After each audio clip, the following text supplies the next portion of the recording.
Hey everyone, welcome back to our channel. In today's video, I will show you how to fix no root issue on Discord mobile app.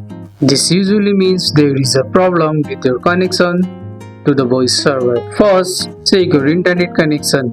The no root error often happens when your internet is weak or unstable. Swipe down from the top right to open Control Center. Make sure you are connected to Wi-Fi or mobile data. If you are on Wi-Fi, try switching the mobile data or the other way around and then reopen Discord app. After that, close and reopen the app. Fully close Discord to refresh it. Swipe up from the bottom of the screen, then open it again and try joining the voice channel. After that, update your Discord app.